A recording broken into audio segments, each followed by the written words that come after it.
welcome back to our channel Sai Shiksha. This is Preeti and today we will discuss about class 11 chapter 4 MCQs questions. So before moving into first question, please do like, share and subscribe my channel. So let's start. Okay, question number 1. Piaget. Okay, Piaget's stage of cognitive development in which an infant explores the world by coordination of sensory experiences with physical actions is called as. तो पियाजे ने कितनी stages बताई थी? 4 stages बताई थी cognitive development की। Sensory motor, pre operational, concrete operational and formal operational, right. इसको एसपीसीएफ से लर्न कर लेना। सो बेसिकली इसमें से जो स्टेज ये वाली जो कंसीडर कर रहा है, इसमें एक बेबी इन्फेंट है और यहाँ पर वो क्या कर रहा है? एक्सप्लोर कर रहा है वर्ल्ड को by coordination of sensory experiences, right. तो ये कौन सी स्टेज रहेगी हमारी? Sensory motor stage. तो ऑप्शन ए करेक्ट आंसर है इसका। ठीक है, नेक्स्ट आ जाते हैं। Development is influence by an interplay of. So development क्या है? डेवलपमेंट एक हमारा लाइफ लॉन्ग प्रोसेस है जो कॉन्टिन्यूअसली हमारी लाइफ में चलता रहता है, कभी भी रुकता नहीं है, right. So it can be influence by biological, social, emotional. Option B social emotional process, option C cognitive process, option D biological, cognitive and socio emotional process. So development is influence by biological, मतलब हमारी जो Heights, wait, ये सब influence होती है हमारी development के through, है ना। सोशल इमोशनल प्रोसेस भी, ऑल्सो हमारा कॉग्निटिव प्रोसेस भी। तो option number D is correct answer. ठीक है, next question. The close emotional bonds of affection that develop between infants and their parents is called. तो जो एक अच्छा खासा इमोशनल बॉन्ड्स हम एक अफेक्शन बनाते हैं बिटवीन इन्फेंट्स और पेरेंट्स के बीच में जो बनता है, उसे हम क्या कहते हैं? Option A attachment, option B close relationship, option C close bond and option D open bond. तो इसको हम कहते हैं अटैचमेंट। ठीक है, नेक्स्ट आ जाता है क्वेश्चन नंबर 4। तो इसका ऑप्शन हो गया ए। Next, adolescents are faced with a conflict as to who they are. So this phenomena refers to, तो यहाँ पर एरिक एरिक्सन के अकॉर्डिंग ये कौन सी स्टेज है जिसमें एक एडोलेसेंस फेस करता है विद अ कन्फ्लिक्ट अपने साथ? उसको हम कहते हैं identity confusion.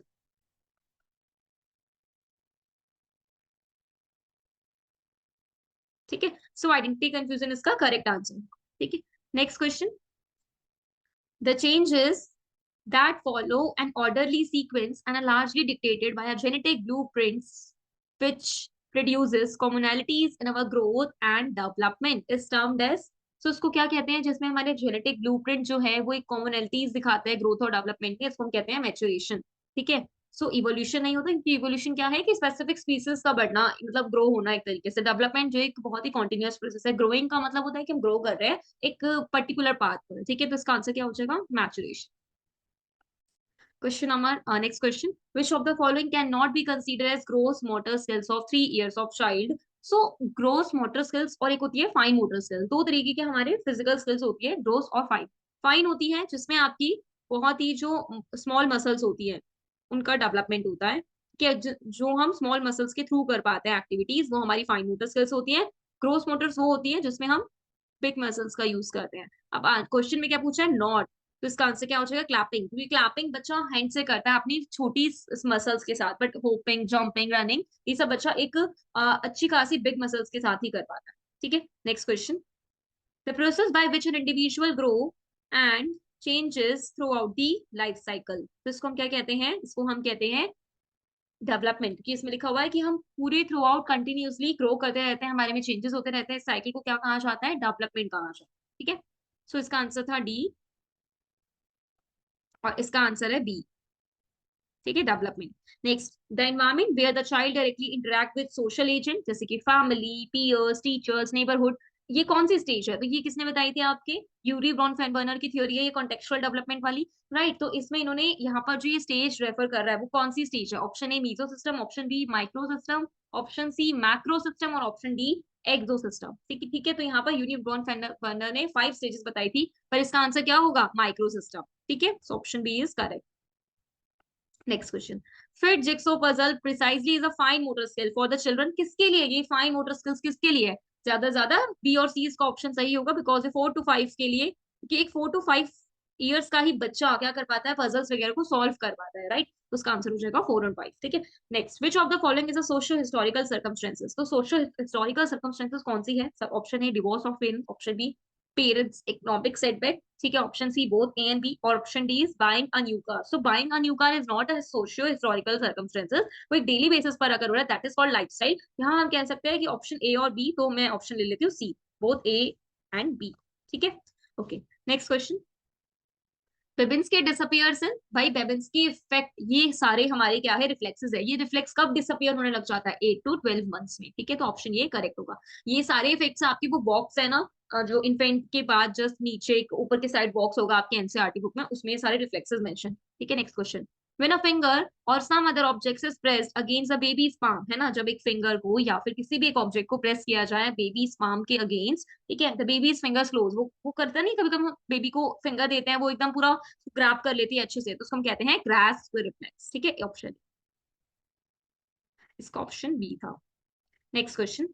Focusing on a single characteristic, जब हम फोकस करते हैं एक सिंगल कैरेक्टरिस्टिक्स पे, जब एक बच्चा चाइल्डहुड ईयर्स में होता है, तो वो सिर्फ और सिर्फ फोकस करता है एक सिंगल ऑब्जेक्ट पे. फॉर एग्जांपल कि एक बच्चे को ग्लास दिए गए, ग्लास एक बड़ा था एक छोटा था, ठीक है, उसने ना क्या देखा, वो हमेशा लार्ज वाले को लेगा, क्योंकि उसको पता है कि थोड़ा बड़ा है, वो एक ही सिंगल कैरेक्टरिस्टिक पर फोकस कर रहा है, वो उसके अमाउंट पर फोकस नहीं कर रहा है, राइट. तो इसका ऑप्शन क्या होगा, देखते हैं. Option A egocentrism, option B animism, option C centration, और option D none of these. तो इसका आंसर क्या हो जाएगा, इसका आंसर हो जाएगा सेंट्रेशन, ऑप्शन नंबर सी. ठीक है, चलो next. Anshul is a 3 months old infant. Whenever he hears a loud noise, he throws his arm outward while arching his back and then brings the arm together as if grasping something. ठीक है, किसी को वो पकड़ रहा है कुछ इस तरीके से, राइट. तो इस रिफ्लेक्स को क्या कहते हैं, इस रिफ्लेक्स को कहते हैं मोरो रिफ्लेक्स. ठीक है, तो अंशुल जो है वो 3 मंथ्स में कौन सा रिफ्लेक्स कर रहा है, मोरो रिफ्लेक्स कर रहा है, जिसमें वो कहीं ना कहीं अपनी बैक को लेके एज एन ग्रास्प कर रहा है किसी चीज को. ठीक है, नेक्स्ट अदर्शन रीजन आ जाता है यहाँ पे.